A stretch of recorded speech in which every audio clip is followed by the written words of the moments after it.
इस तस्वीर को जरा ध्यान से देखिए, पहचानते हैं कि नहीं? वैसे पहचानते तो जरूर होंगे। ऑपरेशन सिंदूर के लॉन्च होने के बाद 3 चेहरे मीडिया और सोशल मीडिया में छा गए। विदेश सचिव विक्रम मिस्री, कर्नल सोफिया कुरैशी और व्योमिका सिंह। अब आप सीज फायर के बाद विदेश सचिव विक्रम मिस्री का ट्विटर हैंडल देखिए। इन्हें अपने तमाम पोस्ट को छिपाना पड़ा है, यानी प्रोटेक्ट करना पड़ा है। जानते हैं क्यों? क्योंकि नफरती चिंटुओं और IT सेल के गुर्गों को इनके पीछे लहका दिया गया है, गरियाने के लिए, टॉर्चर करने के लिए।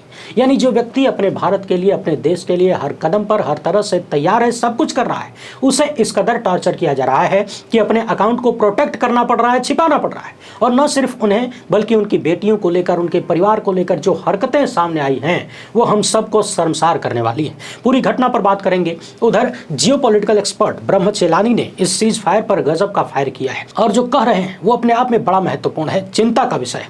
वरिष्ठ पत्रकार रवीश कुमार ने डोनाल्ड ट्रंप को एक नहीं बल्कि 2 संदेश लिखा है। यह संदेश पिछले 11 साल से मोदी सत्ता और उनके कुकर्मों की पोल पट्टी एक झटके में खोलता है। अंग्रेजी के एक अखबार ने सीज फायर पर क्या लिखा है वो भी देखेंगे। बात यह भी करेंगे कि कैसे जिस भारतीय राजनेता को नफरती चिंटू और पूरा भाजपाई सिस्टम पप्पू घोषित कर रहा था, अब उसी पप्पू की भविष्यवाणी एक बार फिर से सच साबित हो गई है और पप्पा की हवा निकाल रही है। सीज फायर के बाद से पूरा देश पूर्व प्रधानमंत्री इंदिरा गांधी को खूब याद कर रहा है और लगे हाथ अंधभक्त भी पूछने लगे हैं कि 2008 वाली मुंबई की घटना के बाद मनमोहन सरकार ने क्या किया था। तो आइए इस वीडियो में अंधभक्तों के इस सवाल का भी जवाब देते हैं। देश के तमाम वरिष्ठ पत्रकार इस घटना पर क्या कुछ लिख रहे हैं उन सबको देखेंगे। वीडियो काफी जबरदस्त होने वाली है, आखिर तक देखिएगा। पहली बार हैं तो चैनल को सब्सक्राइब करके घंटी बजा दीजिए टन से। हर वीडियो को लाइक और शेयर करना जरूरी होता है। जैसा कि आप जानते हैं, एक न्यूज एजेंसी ने आपके इस चैनल पर 2 स्ट्राइक भेजा है, तीसरे की धमकी मिली है। चैनल बचाना है तो 18 लाख प्लस GST का भुगतान करना होगा। आप भी जानते हैं तीसरी स्ट्राइक मिलते ही ये चैनल गायब कर दिया जाएगा। हमारे साथ कोई धन्ना सेठ या राजनीतिक दल नहीं है, यदि होता तो ऐसी समस्या आती ही नहीं और हमें इन दोनों का साथ चाहिए भी नहीं। आप दर्शकों से अपील है कि इस QR कोड या फिर अकाउंट नंबर या मोबाइल नंबर का प्रयोग करते हुए जो भी हो सके आर्थिक सहयोग भेजने का प्रयास जरूर करें। समय कम बचा है, टारगेट बहुत बड़ा है, आपके सहयोग के बिना हो नहीं पाएगा। कहा जाता है कि यदि आप गंदे लोगों को बढ़ावा देंगे तो चाहे वो किसी भी लेवल पर पहुंच जाएं, वो गंदगी ही फैलाएंगे। पहलगाम हमले के बाद हमने देखा जब हमले में मारे गए सैन्य अधिकारी की पत्नी हिमांशी नरवाल ने मुसलमानों और कश्मीरियों के खिलाफ न होने की अपील की, यानी जब शांति की अपील की, भाईचारे की अपील की, देश में सौहार्द पैदा करने की अपील की, तो नफरती चिंटू उनके पीछे पड़ गए। एक से बढ़कर एक गंदी गंदी गालियां देने लगे, चरित्र पर सवाल उठाने लगे, लांछन लगाने लगे। इससे पहले पिछले 11 साल में हमने देखा 56 इंची के पाले हुए नफरती चिंटू किसी के भी पीछे पड़ जाते हैं। मैं अपनी ही बात करूं तो जब अल्पसंख्यकों की बात करता हूं, उन्हें प्रताड़ित करने का मामला उठाता हूं, उनके खिलाफ अत्याचार का मामला उठाता हूं, उनके हक की बात करता हूं, तो चिंटू मुझे कटुओं की औलाद बुलाने लगते हैं। दलितों की बात करो तो जाति सूचक गालियां देने लगते हैं। अन्य किसी समस्या पर बात करूं तो देशद्रोही और धर्म विरोधी कहने लगते हैं। विपक्षी नेताओं की बात ही क्या करनी है। जब देश के चीफ जस्टिस को इन लोगों ने नहीं छोड़ा, उनके परिवारों को नहीं छोड़ा, तो फिर किसके सगे हो सकते हैं। किसानों को नहीं छोड़ा, पहलवानों को नहीं छोड़ा, किसी को नहीं छोड़ा। मगर 56 इंची के पालतू नफरती चिंटू इस हद तक गिर जाएंगे, इतना तो हमने भी नहीं सोचा था। ऑपरेशन सिंदूर शुरू होने के बाद विदेश सचिव विक्रम मिस्री लगातार देश को संबोधित कर रहे थे। सेना क्या कर रही है, पाकिस्तान की तरफ से क्या हो रहा है, तमाम चीजों को लेकर सामने आते थे। मगर अब उन्हें अपना ट्विटर अकाउंट प्रोटेक्ट करना पड़ा है, छिपाना पड़ा है, क्योंकि पालतू IT सेल के गुर्गे उन्हें धमकियां दे रहे हैं, अपमानजनक टिप्पणियां कर रहे हैं, गालियां दे रहे हैं। मोहम्मद जुबैर ने बताया है कि विदेश सचिव विक्रम मिस्री की फैमिली और उनके बेटी को भी अनाप शनाप बोला जा रहा है। यहां तक कि उनका मोबाइल नंबर भी नफरती चिंटुओं ने शेयर कर दिया, पब्लिक कर दिया। इस तनाव की स्थिति में भारत के विदेश सचिव के साथ 56 इंची के पालतू नफरती चिंटू क्या कर रहे हैं। जो विदेश सचिव लगातार इस देश की सरकार के ढाल बनकर खड़े रहे, अब ट्रंप ने सीज फायर का ऐलान कर दिया तो उस नफरती चिंटू विदेश सचिव के खिलाफ उतर गए। दरअसल इन नफरती चिंटुओं का यही चेहरा, यही चरित्र है। इन्हें हर बार कोई बलि का बकरा चाहिए, अपने पप्पा को, अपने मालिक की असफलताओं को छुपाने के लिए, उनको हीरो बताने के लिए बलि का बकरा हर बार ढूंढ लिया जाता है। वरिष्ठ पत्रकार अविसार शर्मा ने लिखा है कि अब तो हद हो गई है, संस्कारी प्रचार तंत्र विदेश सचिव को ट्रोल कर रहा है। तुम्हें जरा भी शर्म नहीं आती क्या? ये वो व्यक्ति है जो इस संकट में भारत की कूटनीतिक छवि को दुनिया के सामने मजबूती से रख रहे थे। ये भारत का चेहरा थे जो इंटरनेशनल लेवल पर बिल्कुल वैसे ही जैसे कर्नल सोफिया या विंग कमांडर व्योमिका सिंह फौजी मोर्चे पर थे, अब उन पर सवाल उठाए जा रहे हैं। क्या गुनाह है इनका? क्या सरकार से किसी ने पूछा कि जब 3 दिन तक संघर्ष चला तब अचानक युद्ध विराम की घोषणा क्यों कर दी गई? और अगर जवाब नहीं है तो फिर विदेश सचिव पर सारा ठेकरा फोड़ देना कहां की समझदारी है? ये ट्रोलिंग सिर्फ अनैतिक नहीं है, ये देश की सेवा कर रहे हर पेशेवर लोगों के मनोबल पर हमला है। आप दर्शक ही सोचिए, जो लोग पूरी आत्मा से देश की सेवा कर रहे हैं, जब उनके खिलाफ और उनके परिवार के खिलाफ इस तरह की मानसिक आतंकियों की भीड़, सत्ता द्वारा पाली गई भीड़ उतार दी जाएगी तो अन्य अधिकारियों के मन में क्या आएगा? अभिषाद शर्मा लिखते हैं कि ये जो तथाकथित संस्कारी गुंडे विदेश सचिव जैसे सम्मानित अधिकारी पर निशाना साध रहे हैं, उनकी देशभक्ति सिर्फ दिखावा है, छलावा है। इन्हें न तो देश से मतलब है न सेवा से। इनकी वफादारी सिर्फ नफरत है और अंधभक्ति सिर्फ एक राजनीतिक पार्टी के लिए है। वैसे यहां मैं एक लाइन और जोड़ दूं, इनकी अंधभक्ति किसी राजनीतिक पार्टी के लिए भी नहीं है, उससे ज्यादा सिर्फ एक व्यक्ति के लिए है, महामानव के लिए है। आगे अभिषाद शर्मा लिखते हैं कि जो लोग एक वरिष्ठ अफसर के परिवार, यहां तक कि बच्चों पर भी अश्लील टिप्पणियां कर रहे हैं, गलत टिप्पणियां कर रहे हैं, वे असल में समाज के लिए कलंक हैं। इनसे बड़ा देशद्रोही कोई हो नहीं सकता। वरिष्ठ पत्रकार आवेश तिवारी ने लिखा कि मुझे इस बात पर दुख होता है कि जब इस तरह की कुत्सित कोशिशें होती हैं तो मोदी जी और संघ प्रमुख खामोश रहते हैं, जबकि ये जिम्मेदारी इन दोनों की थी कि अपने लोगों को बदतमीजी करने से रोकें। ये सिर्फ बदतमीजी ही नहीं बल्कि राजद्रोह भी है। मुझे लग रहा है कि ये सब IT सेल के इशारों पर हो रहा है, क्योंकि जिस तरह से विक्रम मिश्री पर व्यक्तिगत हमला बोला जा रहा है वो सुनियोजित साजिश का हिस्सा लगता है। आज ट्विटर पर ढेर सारे अकाउंट ऐसे उगाए हैं जिनके एक भी फॉलोअर नहीं है। विनोद कापड़ी लिखते हैं कि जिस देश में भारत सरकार के विदेश सचिव को अपना अकाउंट सुरक्षित करना पड़ रहा हो, उस देश में आम आदमी के अधिकार और आम आदमी क्या सुरक्षित रहेगा, कितना सुरक्षित रहेगा, यह शर्मनाक दिन है। वैसे आम आदमी कितना सुरक्षित है ये तो आप जानते ही हैं। सत्ता से 4 सवाल कर लो तो FIR हो जाती है, चैनल बंद होने लगते हैं, न्यूज वेबसाइट को ब्लॉक कर दिया जाता है। ये हालत हो गई दुनिया के सबसे बड़े लोकतंत्र की अम्मा की। अम्मा मोटा रही है, देख लीजिए ध्यान से। अमेरिकी राष्ट्रपति ने जब सीज फायर का ऐलान किया तो किसी को समझ नहीं आया कि विवाद क्या चल रहा है। विवाद चल रहा है भारत पाकिस्तान के बीच, इन दोनों के बीच। अगर कोई चर्चा हुई है, कोई बातचीत हुई है, कोई समझौता हुआ है तो इन दोनों को अपनी जबान से बोलना चाहिए था, ऐलान करना चाहिए था। भारत और पाकिस्तान दोनों संप्रभु देश हैं। पाकिस्तान किसी का पिट्ठू हो सकता है लेकिन भारत तो नहीं था। और हर छोटी छोटी चीज में फोटो खिंचाने की बीमारी से ग्रस्त आदमी इतनी बड़ी घटना में सीज फायर का ऐलान करने क्यों नहीं आता है सामने? आखिर इसका ऐलान अमेरिकी राष्ट्रपति क्यों करते हैं? छोटे छोटे नाली और चारदीवारी की मरम्मत का उद्घाटन करके फोटो खिंचवाने वाले महामानव इतनी बड़ी घटना से दूर क्यों हो गए? सवाल यह भी है कि हम संप्रभु देश हैं कि नहीं, और यदि संप्रभु देश हैं तो इसकी संप्रभुता की रक्षा कौन करेगा? हजारों किलोमीटर दूर बैठा अमेरिका हमारे देश को लेकर फैसला लेगा? हमारा इतिहास तो ऐसा नहीं रहा है। आजकल पूर्व प्रधानमंत्री इंदिरा गांधी जी को भी खूब याद किया जा रहा है। वैसे आपको बता दें, वीडियो में बने रहिएगा। रवीश कुमार ने डोनाल्ड ट्रंप को जो 2 संदेश दिया है वो बड़ा जोरदार है, ध्यान से सुनने लायक है। मगर उससे पहले इंदिरा गांधी जी का किस्सा जान लेना बड़ा जरूरी है। और फिर 2008 के मुंबई हमलों पर भी जरा सा जिक्र कर लेंगे कि उसके बाद सरकार ने क्या किया था, जिसकी चर्चा आज खूब हो रही है, सवाल हो रहे हैं। वरिष्ठ पत्रकार आवेश तिवारी लिख रहे हैं कि एक वो थी, एक ये है। नवंबर 1971 की सर्दियां चल रही थी। इंदिरा गांधी अमेरिका में निक्सन से मुलाकात करती हैं। बात शुरू होते ही निक्सन ने तल्खी के साथ कहा था कि यदि भारत ने पाकिस्तान के मामलों में नाक घुसाई तो अमेरिका चुप नहीं बैठेगा और सबक सिखाएगा। इंदिरा जी ने शांति के साथ गरिमापूर्ण अंदाज में उत्तर दिया और कहा कि भारत अमेरिका को मित्र के रूप में देखता है, बॉस के रूप में नहीं। भारत अपनी नियति स्वयं लिखने में सक्षम है। हम जानते हैं हर स्थिति से कैसे निपटना है और हम इसमें सक्षम भी हैं। ये कहते हुए इंदिरा गांधी उठकर चल पड़ी। इंदिरा जी ने ये बातें अमेरिकी राष्ट्रपति की आंखों में आंखें डालकर बोला था। ये बातें जनता के सामने तब आई जब आगे चलकर हेनरी किसिंजर ने व्हाइट हाउस ईयर्स नाम से अपनी आत्मकथा लिखी। इस बातचीत के दौरान इंदिरा गांधी का हाव भाव कैसा था वो इस किताब से पता चलता है दुनिया को।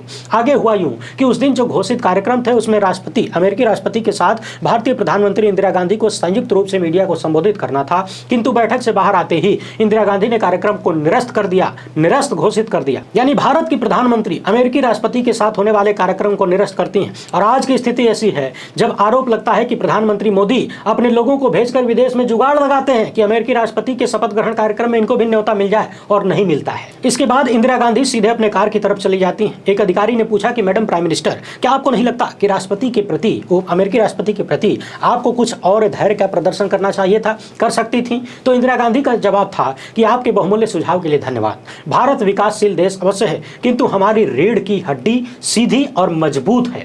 अत्याचार का सामना करने के लिए हमारे पास पर्याप्त इच्छा शक्ति है और संसाधन है। हम साबित करके दिखाएंगे कि वो दिन चले गए जब कोई शक्ति हजारों मील दूर बैठकर किसी देश पर शासन कर सकती है या उसके शासन को प्रभावित कर सकती थी। इसके बाद इंदिरा गांधी भारत वापस आती हैं और विपक्ष के नेता अटल बिहारी वाजपेयी को अपने आवास पर बुलाती हैं। 1 घंटे तक मीटिंग होती है। इसके बाद अटल जी फुर्ती के साथ बाहर निकलते हैं। कुछ देर बाद जानकारी बाहर आई कि संयुक्त राज्य संघ में भारतीय पक्ष रखने के लिए जिम्मेदारी अटल बिहारी वाजपेयी को दी गई। उस समय बीबीसी के प्रतिनिधि ने अटल बिहारी वाजपेयी से पूछा कि इंदिरा गांधी आपको अपना घोर आलोचक मानती हैं, इसके बावजूद इस सरकार के पक्ष में आप संयुक्त राष्ट्र में अपनी आवाज बुलंद कर पाएंगे? तो अटल बिहारी वाजपेयी ने कहा कि बगीचे की रौनक गुलाब से होती है, लिली और दूसरे फूलों से भी होती है। हर फूल को यह गुमान होता है कि रौनक का कारण वही एक है, किंतु जब बगीचे पर संकट आता है तो सारे छोटे बड़े माली मिलकर पूरे बगीचे की रक्षा करते हैं। वैसे वो कहानी आपको याद ही होगी जब अमेरिका ने भारत को धमकाते हुए कहा था कि 7वां बेड़ा भेज रहा हूं और भेज दिया। तब इंदिरा गांधी ने कहा कि 7वां भेजो चाहे 70वां, हमें जो करना है करके रहेंगे। सोचिए, उस वक्त भारत को किसी के सामने उसकी बात मानने या झुकने की जरूरत नहीं पड़ी। और आज अचानक से जब हमारे पास इतना कुछ है, सब कुछ है, अचानक से भारत के मामले में अमेरिका ऐलान कर रहा है। यही कारण है कि एक बार फिर से पूर्व प्रधानमंत्री इंदिरा गांधी जी को पूरा मुल्क याद करने लगा है। अब आप तो जानते ही हैं कि नॉन बायोलॉजिकल की सत्ता को ये चीजें मंजूर नहीं है। उनका वही सिस्टम है कि हम ही हम हैं, हमसे बेहतर कोई हो नहीं सकता। तो इंदिरा गांधी जी की चर्चा शुरू होते ही गोदी मीडिया और चिंटुओं की टीम उतार दी गई। इन मैडम को तो आप पहचानते ही हैं, आए दिन झूठ फैलाने के लिए जानी जाती हैं, बहुत फेमस हैं। कहने लगी कि आज जिन लोगों को इंदिरा गांधी जी की याद आ रही है, 26/11 के बाद गजनी क्यों बन गए थे? इंदिरा जी की याद मुंबई हमलों के बाद आई होती तो आज ये आलम न देखना पड़ता। यानी मैडम एक बात तो मान रही है कि आज जो आलम देखना पड़ रहा है वो ठीक नहीं है। लेकिन चूंकि 26/11 की बात इन्होंने छेड़ दी है तो जरा सुन लीजिए कि 26/11 के बाद सरकार ने क्या किया था। हाँ, इतना तो जरूर हुआ कि डॉक्टर मनमोहन सिंह ने किसी चुनावी राज्य में जाकर वहां के मुख्यमंत्री के साथ बैठकर दंतचियारी नहीं की, ही दांत नहीं चियारा अपने 26 लोगों की मौत पर। उन्होंने बड़ी बड़ी भौकालबाजी नहीं की और फिर 4 कदम आगे बढ़ के 8 कदम पीछे भी नहीं लिया।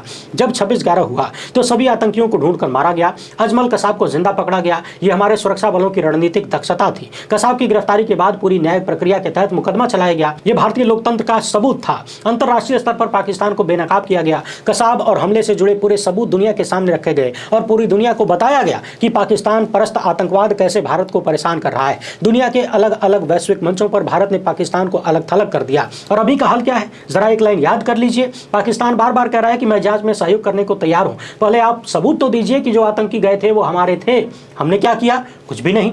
कसाब को फांसी दी गई, साल 2012 में उसे लटका दिया गया। मीडियाबाजी नहीं हुई। डॉक्टर मनमोहन सिंह ने रैलियों में जाकर कसाब की फांसी का ढिंढोरा नहीं पीटा, उसके नाम पर वोट नहीं मांगा। सब कुछ शांति से हुआ। नफरती चिंटुओं ने बिरयानी खिलाने की बात जरूर फैलाई थी जिसका कोई प्रमाण नहीं था। ध्यान देने वाली बात यह भी है कि उस वक्त राजनीतिक जवाबदेही भी निभाई गई। तत्कालीन केंद्रीय गृह मंत्री, ध्यान रखिए, गृह मंत्री शिवराज पाटिल ने नैतिक जिम्मेदारी लेते हुए इस्तीफा दे दिया। महाराष्ट्र के मुख्यमंत्री विलासराव देशमुख और राज्य के गृह मंत्री आर पाटिल ने भी अपने पद को छोड़ दिया। ये होती है लोकतांत्रिक जवाबदेही। और सुनिए, 2008 की घटना के बाद, 26/11 की घटना के बाद देश की सुरक्षा संबंधित बड़े बड़े कदम उठाए गए। राष्ट्रीय जांच एजेंसी NIA का गठन किया गया। अभी जो आए दिन आप खबर सुनते हैं ना कि NIA ने वहां गिरफ्तारी की, वहां छापेमारी की, ये एजेंसी उसी घटना के बाद यूपीए की सरकार ने, कांग्रेस की सरकार ने, डॉक्टर मनमोहन सिंह की सरकार ने बनाया था। NSG हब को दिल्ली के बाहर बड़े बड़े शहरों में भी फैलाया गया। तटीय सुरक्षा और इंटेलिजेंस सिस्टम को मजबूत किया गया। सबसे बड़ी बात यह है कि लोगों ने राजनीतिक जिम्मेदारियां ली, जवाबदेही दी, इस्तीफा दिया। मगर आप जरा पता लगाइए, पिछले 11 सालों में इस देश में कितनी बड़ी बड़ी दुर्घटनाएं हुई,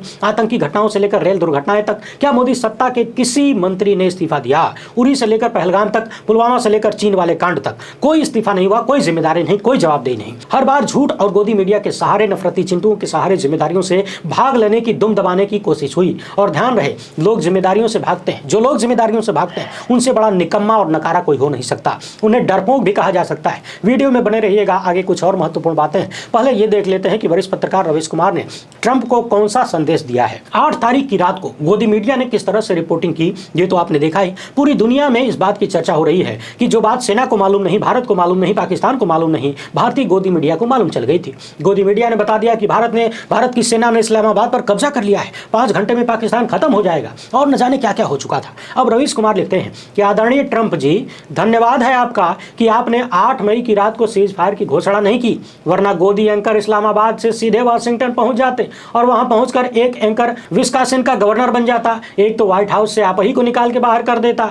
एक बन जाता रक्षा सचिव, एक कैलिफोर्निया का गवर्नर बन जाता और एक फेडरल बैंक का चीफ बन जाता। 8 मई को यदि आपने सीज फायर की घोषणा कर दिया होता तो आप गोदी मीडिया का गुस्सा झेल नहीं पाते। आपने 2 दिन रुककर अमेरिका को बचा लिया है। मुझे यकीन हो गया है कि आप हमेशा से अपनी जनता की रक्षा करते हैं। इस ट्वीट का अनुवाद करवा लीजिएगा, बाकी सब ठीक है। गोदी मीडिया भारत की शान है। गोदी मीडिया भारत का सबसे शक्तिशाली AI ड्रोन है और सबसे सस्ता भी है। अपने दूसरे ट्वीट में जी न्यूज, आर भारत और TV9 के थंबनेल को दिखाते हुए रवीश कुमार ट्रंप के नाम दूसरा संदेश दे रहे हैं कि डियर ट्रंप, क्या आप सुभाष चंद्रा को जानते हैं? रिया चक्रवर्ती के बाद माफी मांगने की जो उदारता उन्होंने दिखाई, उसके बाद उनके चैनल की क्वालिटी में जो सुधार आया, उसकी रिपोर्ट दे रहा हूं। जिस देश का मीडिया इस हद तक थर्ड क्लास होगा, उस देश में आप ट्रोल करके, गाली देकर, किसी का यूट्यूब चैनल बंद करा के, पेट पे लात मारने के लिए चिट्ठी लिखकर जीत हासिल कर सकते हैं। भारत को ड्रोन और रफाल की जरूरत नहीं है। परमाणु हथियार भी गोदाम में झूठे बेकार हो रहा है, हमें उसकी भी जरूरत नहीं है। भारत ने अपने गोदी मीडिया की फैक्ट्री में थंबनेल बम बना लिया है। थंबनेल से ही भारत किसी का भी हिसाब फाइनल कर सकता है। ऐसे तो कोई 100 चैनल हैं, मगर आप दिए गए थंबनेल वाले 3 चैनलों के मालिकों से डील करके कुछ थंबनेल खरीद लीजिए। इनके मालिकों को इंग्लिश आती है तो आप फोन करके उनसे भी डील कर लीजिए। मैं आपको रिपोर्ट देता रहूंगा, लेकिन मुझसे बात करने के लिए ट्रांसलेटर रखना होगा। दुनिया के इतिहास में शायद ये पहली बार हो रहा है जब पड़ोसी देश के साथ तनाव की स्थिति में भी वहां का मीडिया इस कदर बदमाशी, इस कदर बेहयाई कर रहा है। वैसे सोशल मीडिया पर राहुल गांधी का एक संसद में दिया हुआ भाषण खूब वायरल हो रहा है, जहां उन्होंने पाकिस्तान और चीन की दोस्ती को लेकर मोदी सत्ता को चेताया था। वैसे तो आपको याद है, बात कोविड की हो, नोटबंदी की हो, GST की हो, हर बार राहुल गांधी ने जो पूर्व चेतावनी दी, तब महामानव और उनके पाले हुए नफरती चिंटू उनका मजाक उड़ाते रहे। यह अलग बात है कि राहुल गांधी की हर चिंता सही साबित हुई। एक बार फिर से पाकिस्तान और चीन को लेकर सदन में राहुल गांधी ने जो कहा था कि भारत को चीन और पाकिस्तान को अलग रखना था, यानी दोनों को एक होने से बचाना था, रोकना था, भारत वो नहीं कर सका। तथा 4 दिन के इस तनाव में ही आपने देखा किस तरीके से चीन खुलकर पाकिस्तान के साथ हो गया। वो चीन जो न जाने कितने हजार करोड़ रुपए हमसे हर साल कमाता है, वो पाकिस्तान का साथ दे रहा है, खुलकर ऐलान कर रहा है कि हम पाकिस्तान के साथ। यानी एक बार फिर से राहुल गांधी की भविष्यवाणी सच साबित हुई। वैसे इन चीजों को भविष्यवाणी तो नहीं कह सकते, दूरदर्शिता कहते हैं। जो पढ़ा लिखा आदमी होता है वो उस भविष्य को भांप लेता है कि इस एक्शन का रिजल्ट क्या हो सकता है। मगर चूंकि अंधभक्तों को यह शब्द समझ में नहीं आएगा, क्योंकि दूरदर्शिता होती तो दूरदर्शिता का मतलब जानते हैं, इसलिए भविष्यवाणी शब्द का इस्तेमाल मैंने किया। अंग्रेजी के अखबार द टेलीग्राफ ने क्या छापा है जरा देखिए। यह अखबार सीज फायर पर आश्चर्य प्रकट कर रहा है और साफ साफ लिख रहा है कि मध्यस्थता करने वाले अमेरिका ने प्रधान जी को शर्म से पानी पानी कर दिया। अब ये प्रधान जी कौन है हमसे मत पूछिएगा, वैसे प्रधान जी कहना ठीक नहीं है, प्रधान सेवक कहिए। और सेवा कैसी हो रही है, किसकी हो रही है, ये तो आप देख ही रहे हैं। यदि ऐसा न होता तो जियोपॉलिटिकल एक्सपर्ट ब्रह्म चेलानी को इतनी बड़ी बड़ी बात क्यों कहनी पड़ती। पाकिस्तान के साथ पूरे घटनाक्रम पर बेहद निराशा व्यक्त करते हुए ब्रह्म चेलानी लिख रहे हैं कि भारत ने जीत के मुंह से हार छीन लिया है। यानी जहां से जीत लेकर आना था, वो जहां जीत सकते थे वहां से हार लेकर आए हैं। कि भारत इतिहास से सीखने में फेल रहा है और केवल पिछली रणनीतिक गलतियों को दोहरा रहा है। इंडिया टुडे से बातचीत करते हुए चेलानी कह रहे हैं कि सैन्य गतिविधि भारत के पक्ष में थी। पाकिस्तान का एयर डिफेंस सिस्टम उनकी उम्मीद से कहीं ज्यादा कमजोर साबित हुआ था। वे भारत में बहुत सारे ड्रोन और मिसाइल भेज रहे थे, लेकिन वो प्रभावी साबित नहीं हुए। दूसरी तरफ भारत ने सीमित संख्या में मिसाइल और ड्रोन भेजे और अपने लक्ष्य को भेजने में सक्षम रहा। सीज फायर का फैसला जीत के मुंह से हार छीनने के भारत के दीर्घकालिक राजनीतिक स्टैंड को दिखाता है। ये एक पैटर्न सा बन गया है। हम इतिहास से कभी नहीं सीखते, इसलिए इतिहास खुद को दोहराता है। इन्होंने कहा है कि 1972 में हमने पाकिस्तान से कुछ हासिल किए बिना युद्ध में हासिल उपलब्धियों को बातचीत की मेज पर गंवा दिया। साल 2021 में हमने रणनीतिक रूप से महत्वपूर्ण कैलाश हाइट्स को खाली करके सौदेबाजी का एकमात्र हथियार गंवा दिया और फिर लद्दाख क्षेत्र में चीन के बनाए बफर जोन पर सहमत हो गए। ब्रह्म चेलानी आगे कह रहे हैं कि ऑपरेशन सिंदूर भारत की 26 महिलाओं के पतियों की हत्या का बदला लेने का एक प्रभावशाली शक्तिशाली प्रतीक था, लेकिन पाकिस्तान द्वारा दिल्ली पर मिसाइल दागे जाने के बावजूद हमने जिस तरह से इस ऑपरेशन को खत्म किया, उससे कई सवालों के जवाब मिलने को रह गए हैं। यानी कुल मिलाकर दर्जनों नहीं सैकड़ों सवाल जिंदा हैं। ये सवाल बार बार पूछा जाएगा कि इन सारे घटनाक्रमों में भारत को क्या हासिल हुआ। आपको याद दिला दें कि दैनिक भास्कर की खबर के अनुसार 22 अप्रैल से 10 मई तक 5 जवान शहीद हुए हैं, 60 से ज्यादा जवान घायल हुए हैं, 25 अन्य लोगों की मौत हुई, 50 से ज्यादा अन्य लोग घायल हुए और 26 लोग पहले ही पहलगाम में मारे गए। इन सब की संख्या को आप जोड़ लीजिए और BSF का जो जवान आज भी पाकिस्तान के कब्जे में बताया जा रहा है, उनके बारे में भी पता लगा लीजिए कि क्या कर रही है सरकार उन्हें छुड़ाने के लिए। और पूछिए महामानव से कि वो आतंकवादी कहां हैं जिन्होंने पहलगाम में हमारे देश की महिलाओं का सिंदूर पोंछ दिया। क्या उस सिंदूर का बदला पूरा हो गया? वो आतंकवादी पकड़े गए कि नहीं? किस बात को लेकर, किस तनाव में, किस दबाव में सीज फायर हुआ? सीज फायर का ऐलान हमारे देश के प्रधानमंत्री न करके अमेरिका के राष्ट्रपति क्यों करते हैं? आखिर हमारा प्रधानमंत्री कौन है? एक तरफ पाकिस्तान के प्रधानमंत्री जश्न का ऐलान कर रहे हैं, वो लोग इस सीज फायर को त्यौहार के रूप में मना रहे हैं और हम अपने सवालों के जवाब ढूंढ रहे हैं। देश में तमाम स्वतंत्र पत्रकारों को पिछले 3 हफ्तों से लगातार परेशान किया गया है। जो सवाल करते हैं सब डिस्टर्ब है, मानसिक रूप से उनके चैनलों पर प्रहार किया गया है। हम खुद इतने तनावग्रस्त हैं कि बड़ी हिम्मत जुटाकर इतना सब कुछ बोल पा रहे हैं, मगर जो व्यक्ति देश की विपत्ति के समय अपनों को ही परेशान करे उसके बारे में क्या कहा जाए। बहरहाल एक बार फिर से अपील है, इस चैनल को बचाने के लिए स्क्रीन पर दिख रहे QR code, bank account number या मोबाइल नंबर का प्रयोग करते हुए जो भी हो सके आर्थिक सहयोग भेजने का प्रयास जरूर करें। बहुत बहुत धन्यवाद। जय हिंद।